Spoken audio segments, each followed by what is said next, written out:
L'ONU en action, un programme de la télévision des Nations Unies. Ils sont venus sous le couvert de l'obscurité durant une nuit chaude du printemps de 2008, comme une force meurtrière avançant dans le silence absolu. Ici, à l'aube, dans ce village isolé de la République centrafricaine, une centaine de personnes ont été enlevées, principalement des enfants.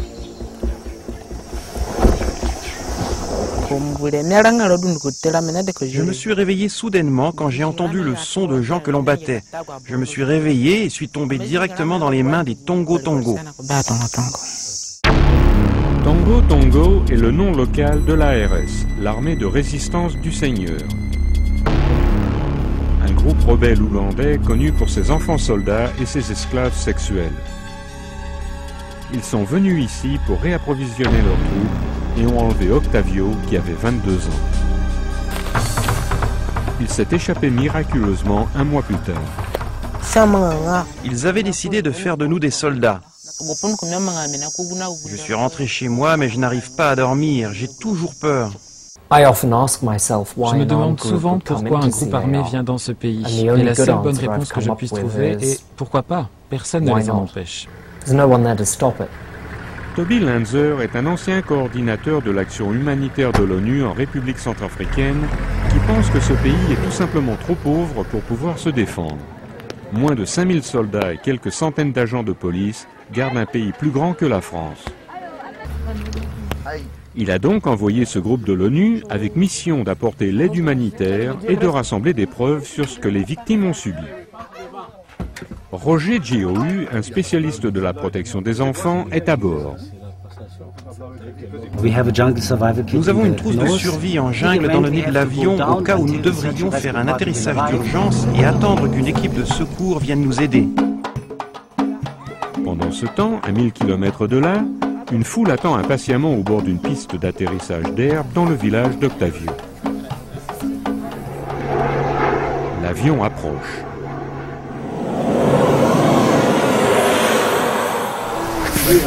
Des fournitures très importantes sont débarquées. Des tests de dépistage du VIH, ainsi que des trousses de soins pour les viols et des fournitures médicales. Roger commence immédiatement à travailler en parlant aux survivants comme Octavio. Ils ont principalement besoin de soutien psychologique à cause des expériences particulièrement traumatisantes qu'ils ont vécues. Et ils ont besoin d'en parler.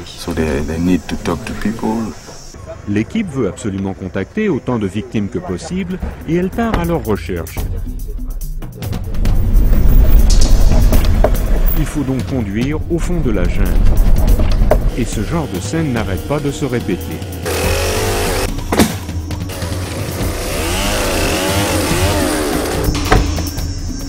Ils s'arrêtent en route pour trouver des informations, écouter des récits et faire la liste de ceux qui ont disparu.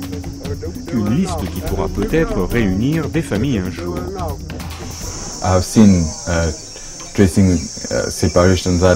J'ai suivi des pistes pendant 10 ans, mais nous sommes arrivés à réunir des familles. Il faut toujours garder espoir. Toujours. Un espoir auquel s'accroche Annie Botti, qui a 4 ans. Sa sœur est sur la liste.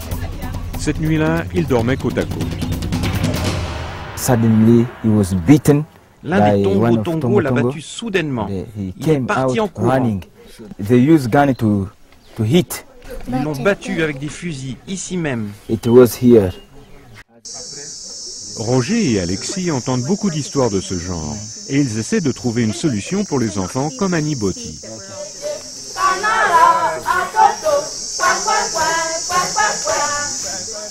Mais il leur faut encore apporter plus d'aide, notamment des médicaments d'urgence. D'autant plus que les soldats de l'ARS ont saccagé l'une des rares cliniques de la région. L'équipe apporte son aide ici. Si cette opération part sur une base solide, Roger pense que le soutien psychologique doit se poursuivre par le biais des organisations locales. Et c'est quelque chose qu'Octavio attend. Sa mémoire est ravagée par les souvenirs qui le hantent et par la peur de ce qui peut arriver à ceux qui sont encore aux mains de l'ARS. Je suis peut-être rentré chez moi, mais je ne peux pas m'arrêter de penser à ceux que j'ai laissés derrière moi. Et le monde doit savoir si les gens enlevés par l'ARS reviendront un jour.